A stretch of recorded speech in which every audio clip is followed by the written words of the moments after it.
right, so let me get this straight. So a bunch of like upper middle class liberal white people in the games journalism space want to tell a foreign game developer how to tell their story. Is that what's happening here?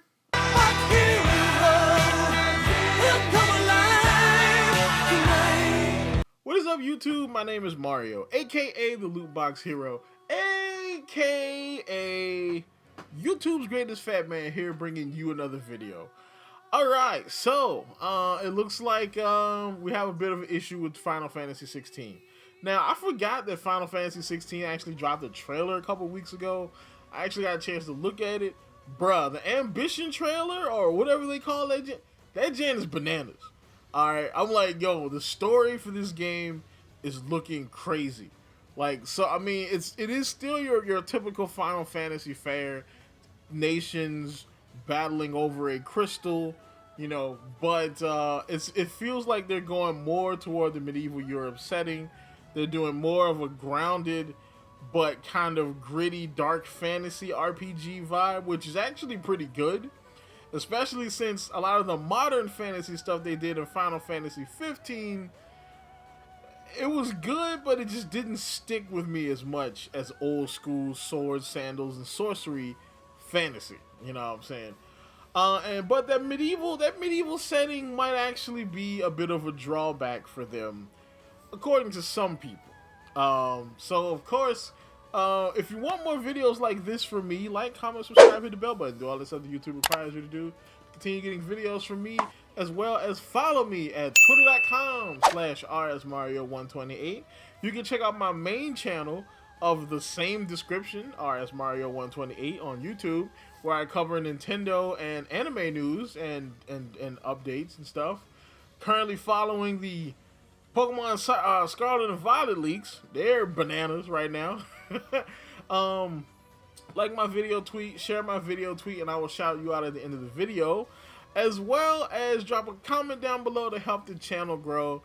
Let's check out Kotaku and what it has to say about how people tell their own freaking stories. Who dares to tell Japanese game developers how to tell their stories and what characters to put in their stories? Well, none other than the colonizers known as Kotaku. You know, those people that, have articles on why doesn't Overwatch have black female heroes after Ana and her daughter had already came out, and, being brown from Africa, to me that makes you black, but okay. Or, what I'm saying, how they went to a 2-paragraph, dissertation about the wrongs of society and the downtrodden, in an article about the PlayStation 5. Yes, Kotaku, the amazing journalistic publication, had an article known as Final Fantasy 16 Dev has a terrible answer for why the game is so white.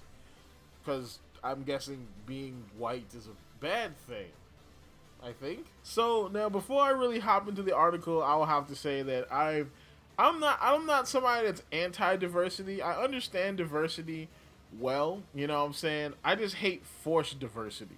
And this is another way they do it. Like, the one way that people do forced diversity is like, race swaps, gender swaps, sexuality swaps. The other way is like this, where you have a story and they say, why isn't there any black people in your story? And the thing is, it's your story, so you should be able to tell the story any way you want. I mean, I just saw Black Panther Wakanda Forever for the second time. And, imagine if Ryan Coogler got a call from Kevin Feige one day, and Kevin Feige's like, hey Coogler, you know what would be really cool if, you would add like some Filipino transsexual amputees to your black ethno state known as Wakanda, because we kind of need to make it more like a reality, and Filipinos, transsexuals, and amputees all exist in reality. So just make some Filipino trans amputee characters. Can you imagine how bad that would go over if something like that was to happen. You know, can you imagine how pissed off people would be? This is exactly what you're doing to Square Enix and Final Fantasy 16. You know what I'm saying? You're basically saying, why isn't there any more characters of color in there? Now, I will admit, his explanation is a bit... Well, I mean, his explanation is valid, but in the modern day, it doesn't exactly work. So, Yoshida, who is the producer of Final Fantasy 16, explained that the fantasy world of Valisthea, I can't say that word, was based on medieval Europe, and they wanted to limit the world culturally and geographically.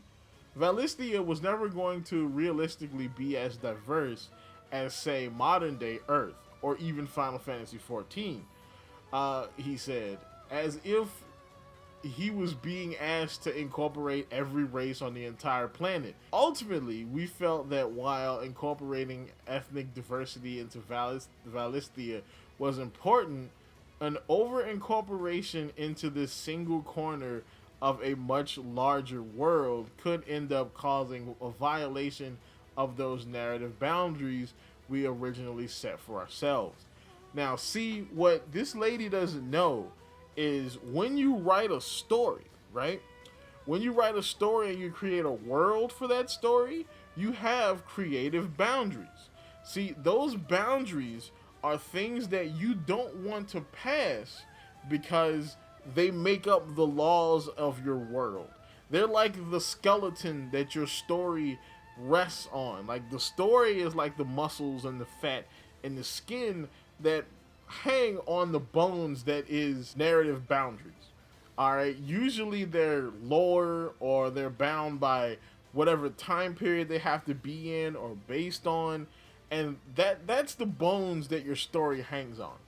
And a lot of times when a lot of modern day media and a lot of modern day movies mess up is they try to get rid of this, or they try to break this lore or get past the lore or around the lore, and it doesn't really work out because the lore is there to be solid rules for you to build your story on, so your story can have stakes or your story can make sense. Which begs the question, why did they enforce a whites only boundary in the first place?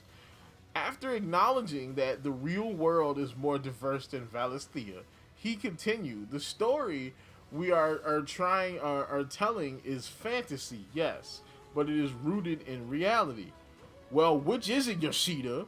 You know what I'm saying? You can't say that your fictional world isn't bound in reality and then use reality to explain why black people can't exist in Valisthea. Pick a struggle and stick with it. God, I hate young people. So friggin' unprofessional. But okay, I'll tackle this one too. His story is based off of historical reality.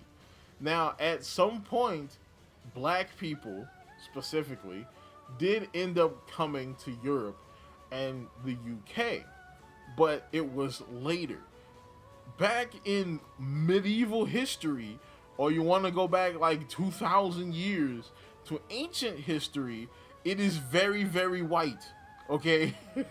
All right, it was very, very white. All right, you know, it would take an astronomical amount of luck for them to see a black person 2,000 or 3,000 years ago in Europe.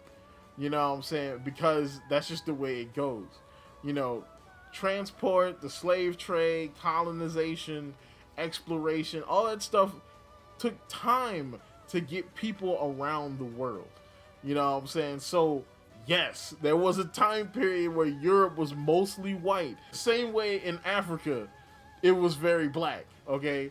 That's just the way it goes. What is really fascinating about all this is that black and brown people have always existed in medieval Europe. No, they didn't. If the creative leadership had done more research, here we go, do your research, or checked their bases, or checked their biases, so now these people of color have a biases now, okay, then they might have noticed that black people have been living in Britannia for more than 2,000 years. That is wrong. Or that some black Europeans were canonized into the Holy Roman Empire.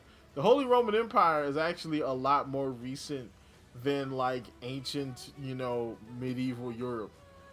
You know what I'm saying? It's a little bit more recent than that. Not to mention Britannia or Britain is an island, whereas the Holy Roman Empire exists in what is more like modern day Germany.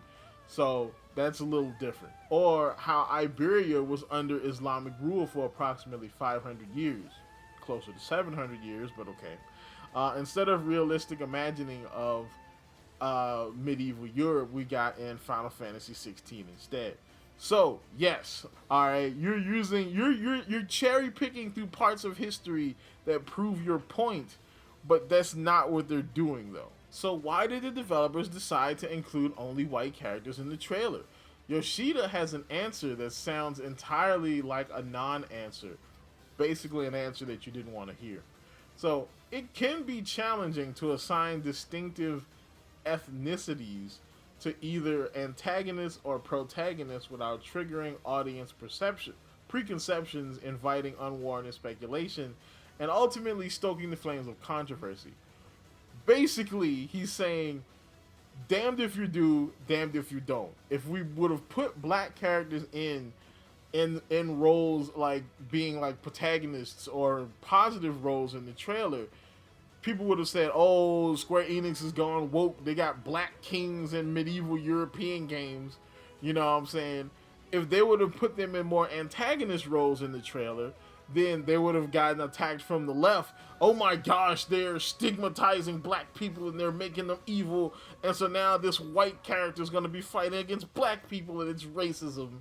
So basically he said to avoid controversy, which is exactly what he said in the quote, they didn't put them in at all. You know what I'm saying? I believe that the developers can overcome that challenge without blowing up the internet if a AAA blockbuster like Ragnarok can feature a black Angrboda as a major character in Norse mythology, then a totally made up world can do the same. Especially if developers are looking to make Final Fantasy into a modern franchise that feels fresh to newcomers of the series. So that's not true, because that whole Angrboda thing actually did kind of blow up the internet for a little while and people were mad. But then, Ragnarok kind of went radio silent for a while and people kind of forgot about it. You know what I'm saying? But the whole thing about fictional universes is you can do what you want to do. Okay? If you want to have an all-black cast, you can have an all-black cast. If you want an all-white cast, you can have an all-white cast. Again, you can have a cast full of Filipino transsexual amputees if you want it. You know what I'm saying? But it's really up to the person that's doing the storytelling. And really, it's not really based on any biases or anything like that. It's just what they want to put in their story. You know what I'm saying? You should just let people tell stories the way that they want to tell stories. And of course, like last time for our Matt Walsh video, we do have some new entrants in the 2IQ crew. Wah, wah, wah, wah, wah, wah. Alright, so of course, for the first one, we have a pretty famous entrant. We have PC Gamer, the big magazine that talks about computers and video games and whatnot. We have them entering into the 2IQ crew with this tweet. The story we are telling is fantasy, yes, but it's also rooted in reality. Is it really though? Well, yes, historical reality. So not modern day reality, not the little bits and pieces of reality you can pick out of history. It's based in a far-flung historical reality. And we have this person hops in and they're like, Final Fantasy 16 continuing the colorism problem in the Final Fantasy series genuinely sucks. Not even Final Fantasy 14 does a good job with this, especially with how badly lit dark skin in this game, is in this game. Unfortunate. Okay, so this one is annoying on a couple of different levels. Because one, colorism is different from like racism or racial or excluding people of a specific race. Colorism usually happens black people to black people. So it's kind of like, oh, like some black people, specifically in my family, are not really fans of light skinned people. All right. Sometimes, depending on how light you are, they don't even consider you to be black. Personally, I don't like that because why are we separating ourselves? But it is what it is. You know what I'm saying? It's just the way my family works. You know, you too light, you might not be black, you know. But yeah, you know, that's colorism. You know what I'm saying? That's people of one race liking each other for being different colors. You know what I'm saying? Light skinned people not liking dark skinned people not liking light skinned people. That's just the way that goes. So again, that doesn't really matter in this fact because the problem or the issue that people have is that there is no black people in the game. So how does colorism work? And you know, black people aren't well lit in Final Fantasy 14. What does that even mean? They're not well lit. Like, okay, yeah, go away, go away, sir. Apparently, the real Final Fantasy is them featuring more than a handful of black POC or LGBTQ plus characters in their 35-year 16 game franchise. One, there's way more than 16 Final Fantasy games. You're probably not even counting Tactics or any of the other games like that. Two, how dare this Japanese game studio making games for Japanese people not put black APOC LGBTQ people in their games. So then we got Mr. Puerto Rican Flags over here. The replies are disgusting. The people like myself happy about this have little to no likes. Wait a minute, he's happy about this? This is why Final Fantasy 16 is going in the direction it went. Because the bigotry adds on to one of the many problems. What bigotry? Like, they just wanted to tell a European story with European folks. Like, I don't really understand where the bigotry comes into this. You know, or what are the many problems with Final Fantasy 16? Have you played the game, sir? Can you tell me of the problems the game has? And so then we have the one good light on Twitter. You know what I'm saying? We have Jack Maniac 123, and he says that people act like Final Fantasy never had black people in it before when 7 and 7 Remake, 13, 14, and I think 15 all have. The fact that 16 does it is because of its inspiration and setting being medieval Europe. I feel like people are just looking for an excuse to complain about a new game. That's possible. You know what I'm saying? That is possible. But really, this goes really along. This goes into that whole culture war that we have going on that is infiltrated into every part of life, including entertainment, and now it's reaching out into Japanese entertainment. So, well, it is what it is. Alright, so I think this video is a little bit longer than I anticipated it to be, but here we are. So, of course, if you want to continue getting videos like this from me, like, comment, subscribe, and do all that stuff that YouTube requires you to do to continue getting videos from me. Check out the main channel because we talk about Pokemon all this week. You know what I'm saying? Tell me what you think about this down in the comments down below. And, of course, have yourself a good one.